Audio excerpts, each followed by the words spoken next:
Hey there, sports history fans. This is John Bozica from the PFRA podcast. Are you looking for that perfect, unique gift for your sports-loving child or grandchild? Or as you'll find out, it's great for parents and grandparents as well. Well, I'll tell you what, you're in luck, because this episode is brought to you by Racket, the ultimate device for the ultimate fan. It's perfect for any time you need to make some noise.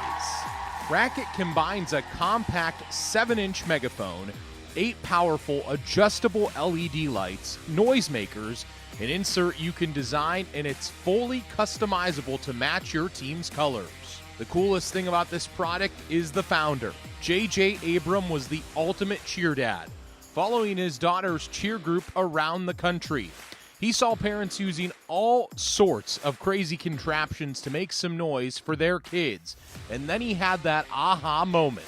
He thought, why not combine all of these thingamajigs into an all-in-one compact device for the ultimate fan? JJ and his team worked 3 years on developing version after version, finally landing on Racket.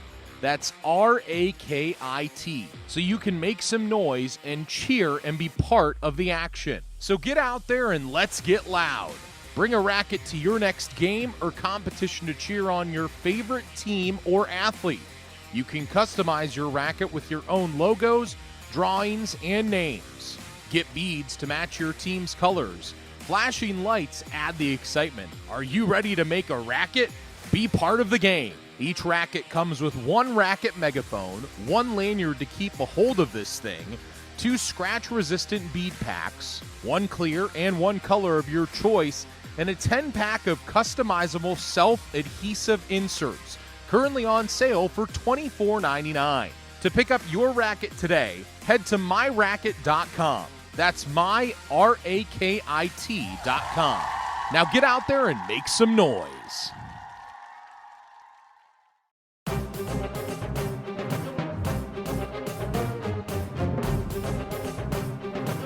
This podcast is part of the Sports History Network, your headquarters for the yesteryear of your favorite sport. You can learn more at sportshistorynetwork.com.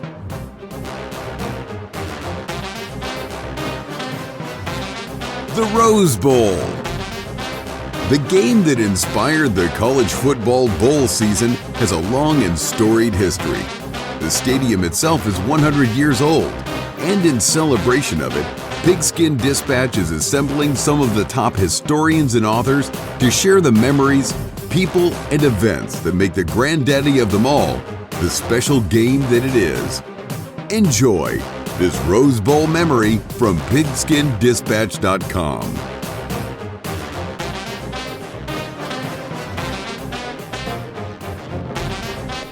Hello, my football friends. This is Darren Hayes of PigskinDispatch.com. Welcome once again to the Pig Pen, your place for all things great in sports history and your portal to positive football history, the portal to Rose Bowl history, as we are all the way up to the 60th Rose Bowl game, the 1974 Rose Bowl.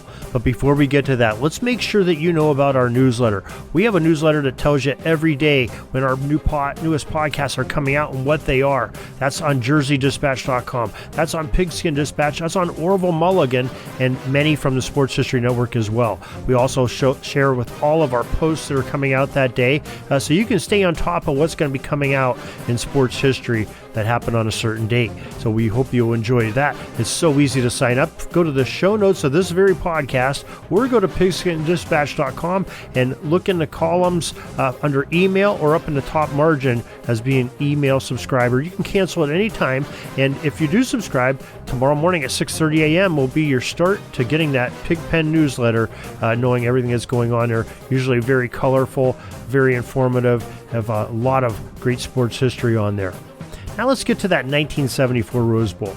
It was the Ohio State Buckeyes and the USC Trojans meeting thrice in the early 1970s in the annual Rose Bowl game.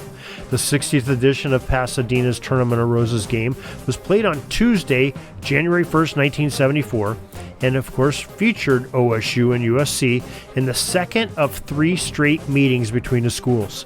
The coaches remained the same in Woody Hayes and John McKay.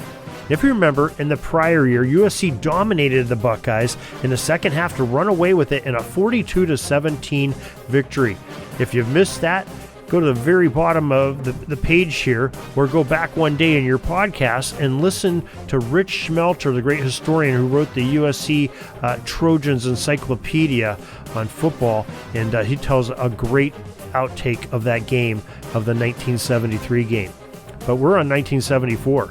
And McKay's team entered the postseason, this time with a 9-1-1 record, while Hayes' squad, they posted a slightly better 9-0-1. Each had a tie during the season. USC tied with Oklahoma, and Ohio State had a tie game with Michigan. Southern Cal's backfield was loaded once again as Anthony Davis returned to the lineup behind quarterback Pat Hayden and coach's son J.K. McKay on the line as an end.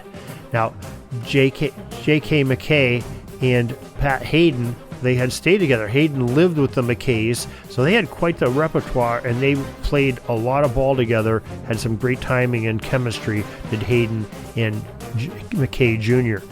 Now, Ohio State would feature the running of Pete Johnson, Archie Griffin, and quarterback Cornelius Green. They had just a tremendous running game, as Woody Hayes' teams always seem to do. Great lines blocking and powerful runners, and they just wore you down. That was their game plan. Well, the game was eerily similar to the 1973 meeting of these two teams, as they were tied at the halftime. However, this year, it would be the Buckeyes that would dominate the second half in a rout. The Trojans did have the lead for a few minutes in the third quarter briefly at 21-14. After that point, it was all Buckeyes, as Ohio State scored 4 unanswered touchdowns to come to a final score of 42-21. Pete Johnson, that great running back, power runner, he ran in a pair of scores, while Griffin and Green each toted the ball across the goal line chalk as well once. Cornelius Green was chosen as the outstanding player of the game in this one, and the Buckeyes win the only Big Ten victory in the Rose Bowl for the 1970s. But there's some close games coming up, and we're going to be covering them all, because we're covering all of the Rose Bowls here, all 108. It's a celebration of 100 years of the Rose Bowl Stadium for January of 2023, and boy, we can't wait to bring you all of these in this great collection, and I hope you are enjoying them, because we've got a lot more historians coming up, a lot more stories, a lot more games to cover in the Rose Bowl. So till tomorrow, everybody, have a great gridiron day. We're taking a peek over at the chains and the down marker. It's 4th and long. We're going to have to punt the ball and get on out of here, but we'll have another series tomorrow for your football history headlines, so be sure to tune in. We invite you to check out our website, pigskindispatch.com, not only to see the daily football history, but to experience positive football with our many articles on the good people of the game, as well as our own football comic strip, Cleat Marks Comics. Pigskindispatch.com is also on social media outlets, Facebook, Twitter, Instagram, and don't forget the Pigskin Dispatch YouTube channel to get all of your positive football news and history. Special thanks to the talents of Mike and Jean Monroe, as well as Jason Neff, for letting us use their music during our podcast. PigskinDispatch.com is a proud affiliate of the Sports History Network, the headquarters of sports yesteryear.